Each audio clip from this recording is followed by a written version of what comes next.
नमस्ते दोस्तों, आज सुनिए समकालीन हिंदी की प्रतिष्ठित एवं सुपरिचित लेखिका रजनी मोरवाल जी की लिखी हुई कहानी लकड़ी का बुरादा।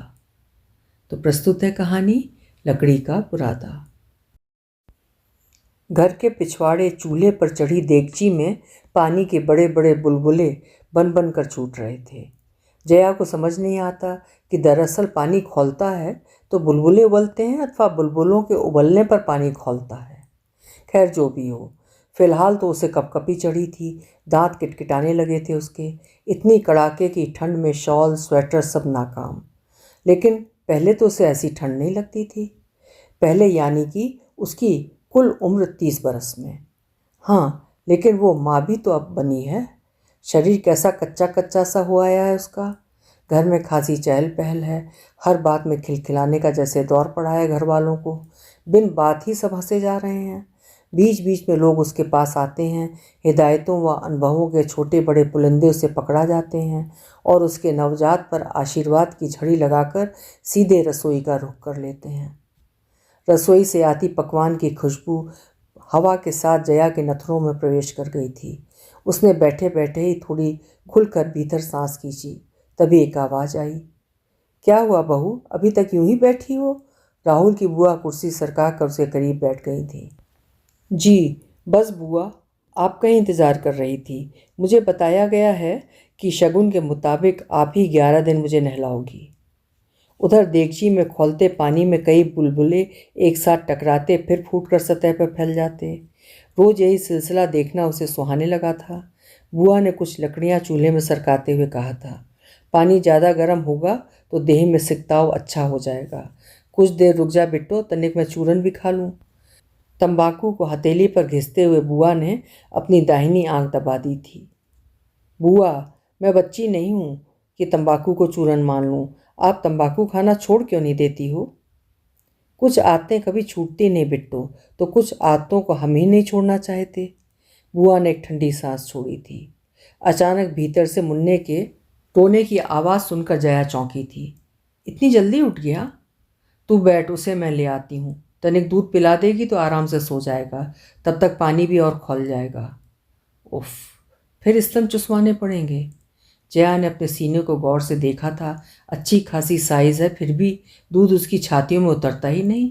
मेहरी की बेटी को देखो, पतली दुबली काया है, पर काम करते करते भी दूध पसीज कर बहने लगता है। वो खिसियाकर ओढ़नी को छाती से कसते हुए बड़बड़ा उठती है। शायद छोरे ने याद किया होगा, सुबह से निकली हूं ना। तुम कुछ दिन छुट्टियां क्यों नहीं ले लेती? जया ने उस पर तरस खाते हुए कहा था। छुट्टी करूंगी तो खाएंगे क्या बहुरानी? पेट खाली रहेगा तो छाती भी सूख जाएगी। जया सोचने लगती है, उसका पेट तो भरा रहता है, फिर क्यों दूध नहीं उतरता? ले, प्यार और ममता से दुलार कर छाती से लगा लो तो दूध उतर आएगा। बुआ ने मुन्ने को जया की गोद में थमाते हुए कहा था। बुआ न जाने कैसे उसके मन की बात भाप गई थी। मुन्ने को थामते हुए अचानक जया की कलाइयाँ लचक गई थीं। कलाइयों में भार उठाने की तनिक भी क्षमता नहीं बची थी। पीठ अलग दर्द से दोहरी हुई जा रही थी। इन दिनों उसे यूं प्रतीत होता था मानो देह की सारी ऊर्जा कहीं निचुड़ चुकी है। शरीर का ऐसा कोई कोना न था जहाँ टीसों ने अपना कब्जा न जमा रखा हो। गोद में मुन्ना चुसड़ चुसड़ कर रहा था और जब वहाँ कुछ ना मिला तो जोर जोर से रोने लगा। जया की रुलाई फूट पड़ी। घर के भीतर से बड़ी बुजुर्ग महिलाएं उसके इर्द गिर्द इकट्ठा होने लगी थीं। हर कोई जानना चाह रहा था कि मुन्ना क्यों रो रहा है। आजकल यही तो होता है, जैसे ही मुन्ना रोता है सब उससे सवाल जवाब करने लगते हैं, जैसे उसने बच्चे पालने में कोई डिग्री ले रखी हो। ये लोग क्यों नहीं समझते कि वो पहली बार माँ बनी है और उसके लिए भी मुन्ने को समझना उतना ही मुश्किल है जितना सबके लिए। उसकी चिंता तो कोई नहीं करता, जबकि वो रात दिन सो नहीं पाती। जया की दिनचर्या बिल्कुल बदल गई थी, मानो एक नई समय सारणी बन गई जो मुन्ने के हिसाब से चलती हो। उसकी घड़ी में दिन रात मुन्ने के हिसाब से निश्चित थे, जबकि जया की बॉडी क्लॉक कुछ और ही चाहती थी। बच्चा क्या सिर्फ उसी का था? इस प्रक्रिया में राहुल का भी तो बराबर का योगदान है। फिर क्यों सिर्फ जया की ही जिम्मेदारी सुनिश्चित कर दी गई है? माना कि बच्चे के जन्म में माँ के शरीर का उपयोग होता है, पर भ्रूण तो माता पिता दोनों से मिलकर बनता है। राहुल आराम से परिवार के साथ बैठा ठहाके लगाता है तो जया का खून खौलने लगता है। एक दिन जया ने उससे पानी का गिलास मांग लिया था तो उसकी माँ भड़क उठी थी। बहू रानी, हमने तो कभी काम नहीं करवाया राहुल से और तुम आते ही हुक्म चलाने लगी। माँ का लाडला, दादी का दुलारा, बहनों का प्यारा और घर का चिराग राहुल उसे पानी का गिलास पकड़ाते पकड़ाते रह गया था। अजीब सी स्थिति से बचकर राहुल पास में रखी टेबल पर ग्लास रखकर चलता बना था। मगर मेरे मायके में तो भैया पापा सब काम में हाथ बटाते हैं। बटाते होंगे, पर राहुल को हमने हथेलियों में पाला है। उसके पापा के जाने के बाद घर में यही एक पुरुष था, इसलिए सबका लाडला है।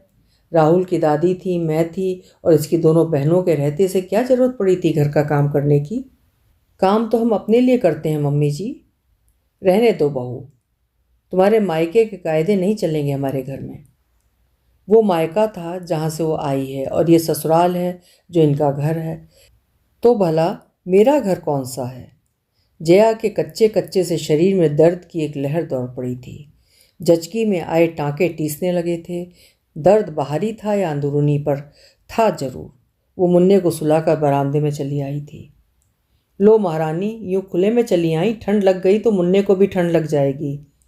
अब ये गांठ बांध दो बहू कि तुम्हारे शरीर के हिसाब से ही मुन्ने का शरीर रहेगा। तुम बीमार तो वो बीमार, इसलिए अपना विशेष ध्यान रखो। अजीब चिढ़ होने लगी थी जया को इन हिदायतों से।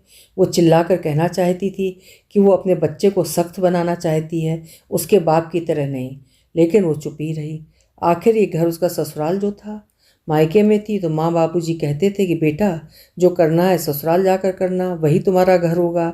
और यहाँ आई तो सुनना पड़ता है कि जो शौक मौज करने थे अपने मायके में कर लिए बहू, अब ससुराल के नियम चलेंगे। सच ही तो है, लड़कियों के नियम कहीं नहीं चलते, ना मायके में और ना ही ससुराल में। उन्हें अपनी मर्जी का जीवन भला कब नसीब होता है। उन्हें तो वही जीवन जीना पड़ता है जो दूसरे उनके लिए निर्धारित करते हैं। पिता घोर धार्मिक थे। जया के दोनों भाइयों की जन्मपत्री में उन्हें कुछ नज़र आया या नहीं, लेकिन जया की कुंडली में उन्हें मांगलिक दोष नजर आ गया था। न जाने उसे मांगलिक क्या था, बहरहाल दोष जरूर उसकी किस्मत पर मढ़ दिया गया था। क्या पता कौन सा गणित खोजा था पिता ने उसके सौभाग्य के लिए। बचपन से ही उसे रटा दिया गया था कि 30 बरस तक उसे कुंवारे ही रहना होगा, वरना उसके जीवन में कुछ बुरा घटित होगा। इस बुरे के भय से पिता को तो उसने बचा लिया था, साथ ही अपने सपनों को भी उसने तह लगा के संदूक में बंद कर दिया था। एक रोज़ पिता और माँ का संवाद सुना था उसने कि कर्ज में डूबे पिता ने अपने रिटायरमेंट तक उसे रोके रखने के लिए कुंडली का उपयोग काम आया था। उसकी उम्र के 30 बरस और पिता के रिटायरमेंट का तमाम झोल उसकी समझ में आ गया था। रिश्तों की इस गणित ने उसके मन को लगभग मार ही दिया था। इस बीच उसका छोटा भाई ब्याह चुका था और एक बच्ची का पिता भी बन चुका था।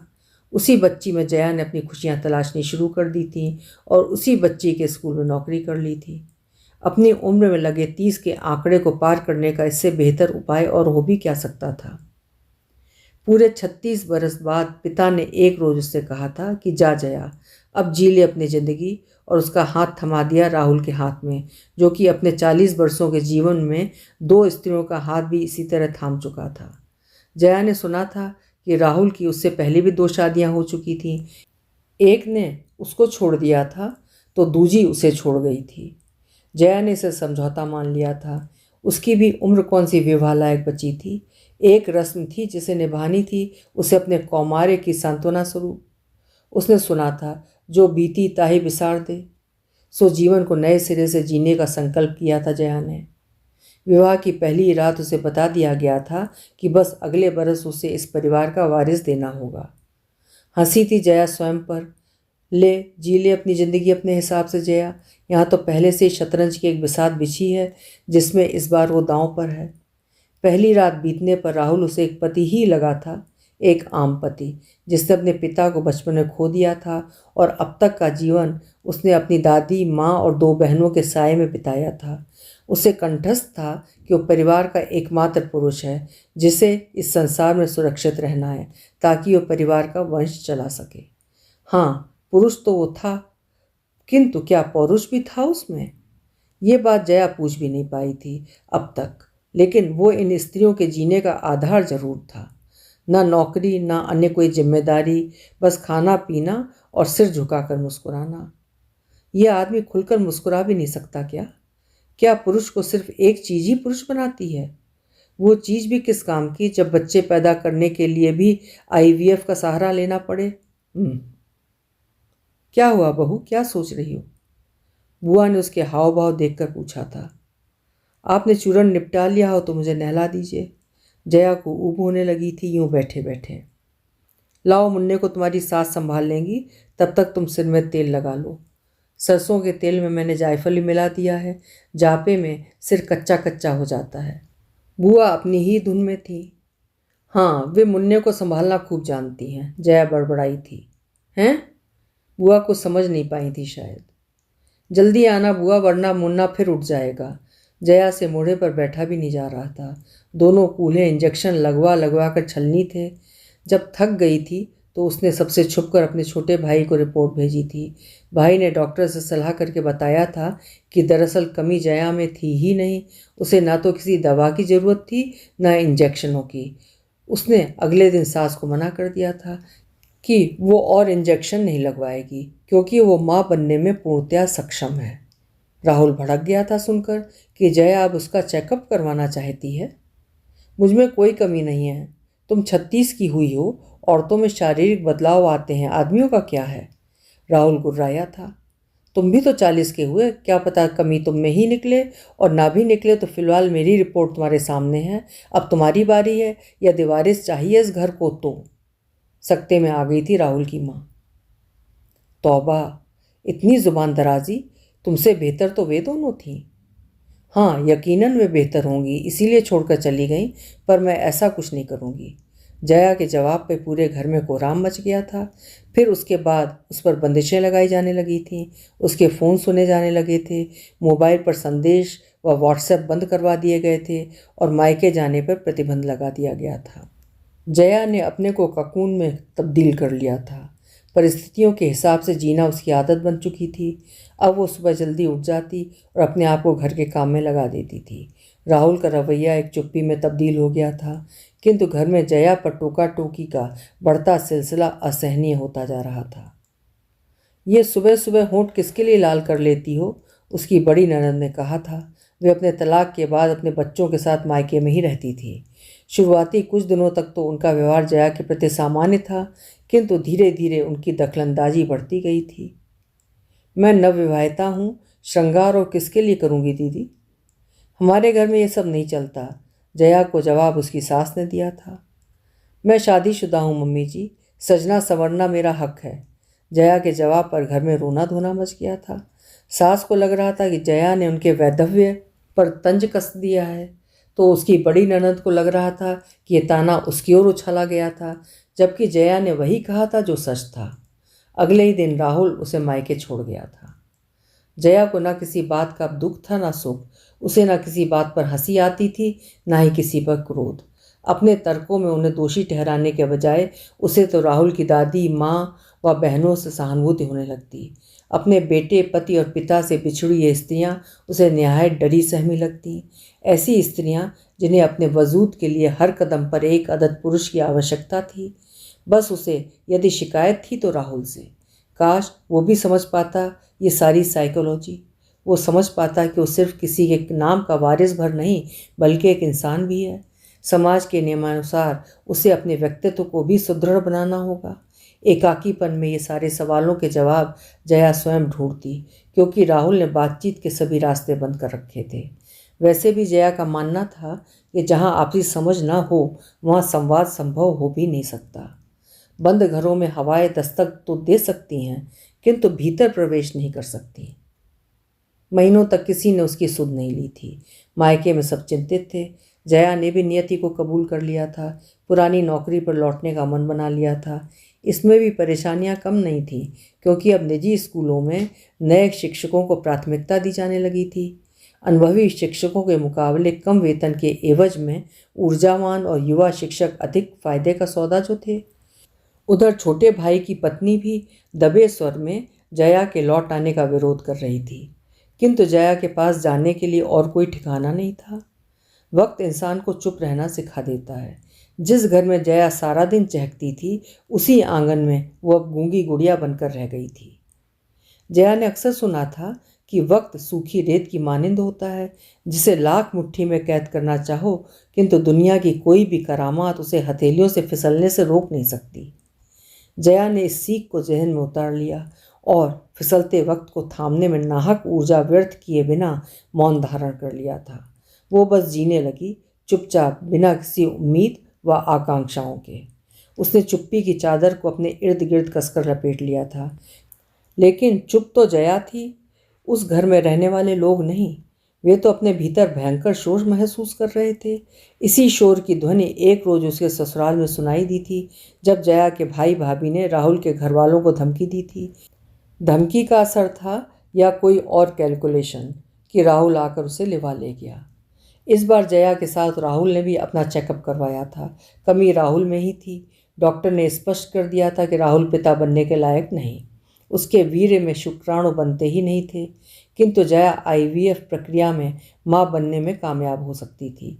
तीसरे प्रयास में जया ने गर्भ धारण कर लिया था और नतीजतन अब मुन्ना उसकी गोद में था। वारिस पाकर घर में खुशी का माहौल था। रिश्तेदारों से घर भर गया था। जचगी के 9 दिन बाद कुआं पूजन के लिए शगुन के हिसाब से राहुल की पूजा को जया को नहलाने का काम सौंपा गया था। चलो तो मैं नहला दूं बहू रानी। बुआ की आवाज़ से जया की तंद्रा टूटी थी। संभला आई मुन्ने को? हाँ, तुम्हारी सास ने बातों में लगा लिया था बिट्टू, वरना तुम तो जानती हो हमको तो ज़्यादा बात करने की आदत है नहीं। हाँ, मैं जानती हूँ बुआ, आपको यह आदत नहीं लगी, लेकिन मैं ज़रूर अपने आप से बात करती हुई बहुत पीछे निकल गई थी। हाय दैया, मैं तो तुमको यहीं बैठा छोड़ कर गई थी और तुम मुझे यहीं बैठी मिली, फिर तुम किधर पीछे चली गई थी? बुआ की हैरानी भरी आंखों में कौतुक के प्रश्न झड़ रहे थे। अरे बुआ, जीवन के सफ़र में पीछे, यानी कि अपने विचारों में। अच्छा, लो चलो नहा लो जल्दी, मुन्ने के नामकरण के लिए पंडित जी पधार गए हैं। जया को नहलाकर बुआ उसके बाल संवारने लगी थी। घर की स्त्रियां मंगल गीत गा रही थीं। ढोलक की थाप से पूरा घर गूंजने लगा था। तो उधर दरवाजे पर जया के मायके वाले भी आ पहुंचे थे। सब खुश थे और जया, वो भी खुश थी, बस उसकी देह के कुछ कोने रह रह कर टीस रहे थे। यज्ञ से उठती महक से पूरा घर सुगंधित था। राहुल व जया पंडित जी के बताए अनुसार हवन की पवित्र अग्नि में घी, तिल, जौ, शहद व समिधा का अर्पण कर रहे थे। मंत्रोच्चार के साथ साथ पंडित जी ने मुन्ने की जन्म कुंडली बनाने की प्रक्रिया शुरू की थी। जया के सामने अतीत के दरवाजे एक एक करके खुलने लगे थे। तभी पंडित जी ने कहा था, हाँ तो जजमान, बच्चे का नामकरण ल वर्ण से शुरू होगा। सारे रिश्तेदार बच्चे के अलग अलग नाम सुझा रहे थे। तभी राहुल ने जया से पूछा था, तुम क्या नाम रखना चाहोगी मुन्ने का? जया की दृष्टि हवन कुंड में मंद पड़ती जाती समिधा की अग्नि पर टिकी हुई थी। पिछले 2 घंटे से गोद में मुन्ने को लेकर बैठी जया की पीठ में दर्द की लहरें दौड़ रही थीं। उसकी आंखों में अंधेरा छाने लगा था। वो चाहती थी कि कोई उसकी गोद से मुन्ने को ले ले तो अपनी पीठ सीधी कर ले। क्या तुम इसे कुछ देर थाम लोगे? जया ने राहुल की तरफ कातर दृष्टि से देखते हुए पूछा था।